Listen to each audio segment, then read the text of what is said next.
half an hour earlier. The Jags put in their 5-game winning streak to the test against the top seed in the AFC, the Broncos. They won 11 in a row, a matchup of 2 of the 4 longest active winning streaks in the NFL.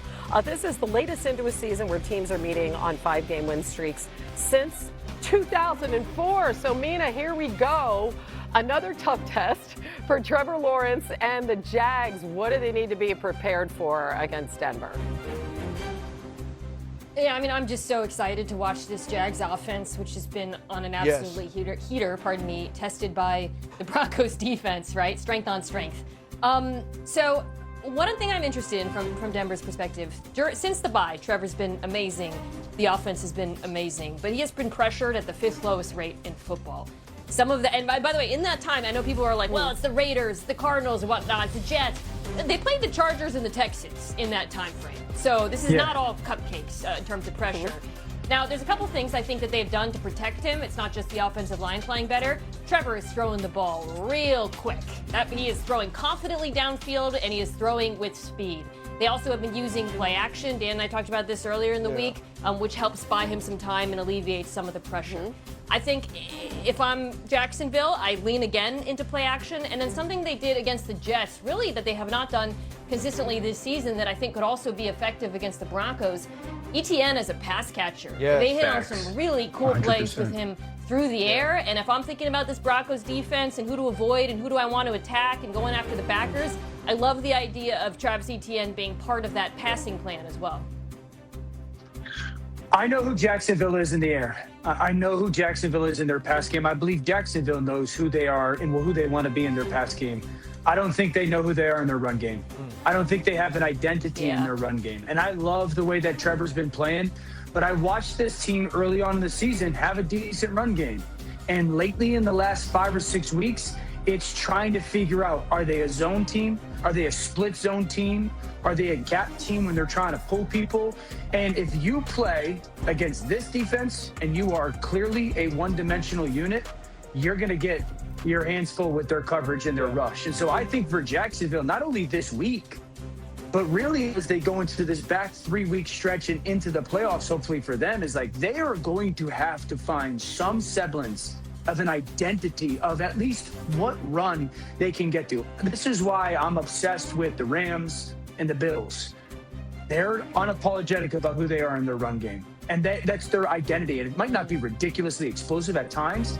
I think the Jags got to find something to be efficient run game-wise. Yeah, running game, defense this time of year, down the stretch, so critical. Of course, you got to have a quarterback like Bo Nix, right? Coming off arguably his best game of the season. He's the comeback kid. What do you want to see from him in that offense? Listen, I think the first thing is get the run game going, but Bo Nix has been absolutely phenomenal. And I feel like we don't talk about how big and physical this Denver Broncos wide receiver core is. The way that Cortland Sutton can win in those one-on-ones, what we can see from Franklin, Patrick, and also Lil Jordan Humphrey, who I hate saying Lil Jordan Humphrey. Lil Jordan Humphrey, who we watched last week become a part of this offense He's so as big. well. I know, right? But, and so you look at these wide receivers against, it's Monteric Brown and it's Jordan Lewis and it's Greg Newsome.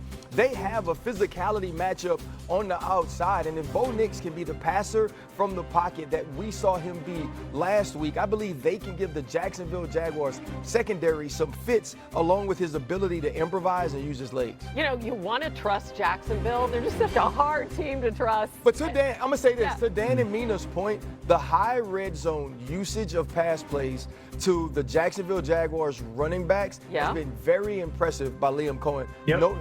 Getting those matchups and amplifying. Bo Nix has to be prepared for zone blitzes in this one. That's Jacksonville. Anthony Campanile, their defensive coordinator. They love simulated pressures, playing zone behind it.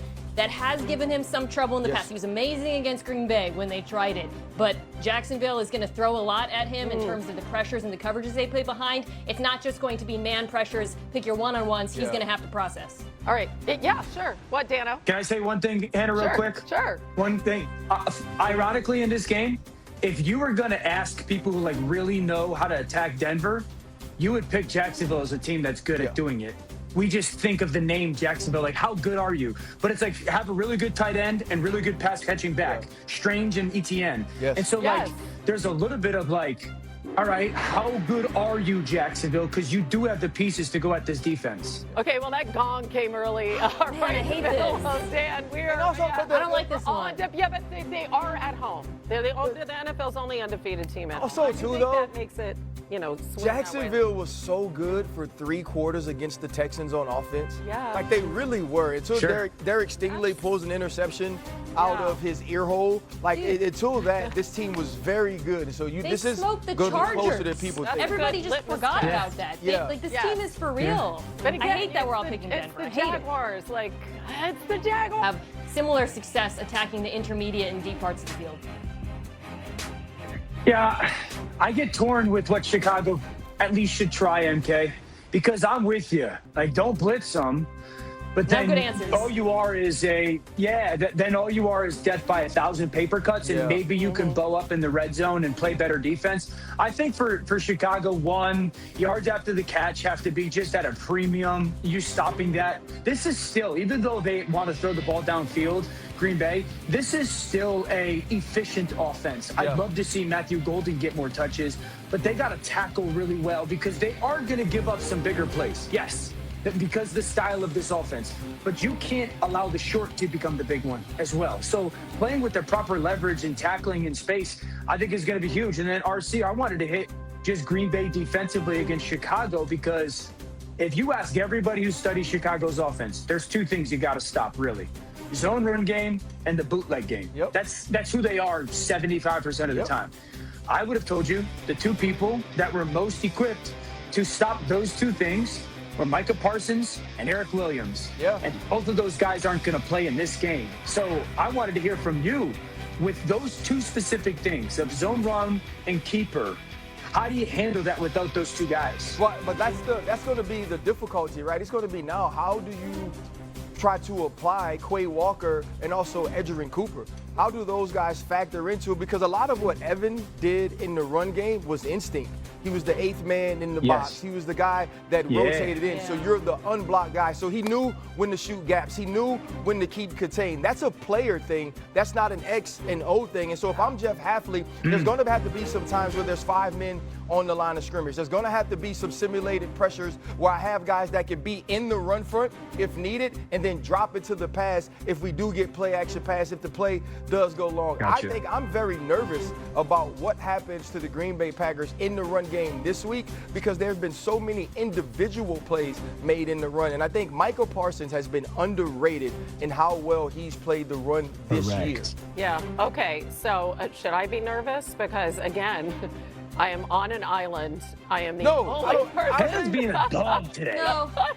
Honestly, I like Hannah, I thought about it. Hannah, Yeah, this okay, was good. You thought about it, Mina. This was I the like it. toughest. This was the It's a tough toughest one to one to pick. pick Yeah. because everything that both Mina and Dan said offensively for the Green Bay Packers still stands. And they both had a great point yesterday about the aggression of Matt LaFleur. Yeah. If he stays aggressive like that, the Chicago Bears are going to give up big plays. And he's 12-1 against the Bears.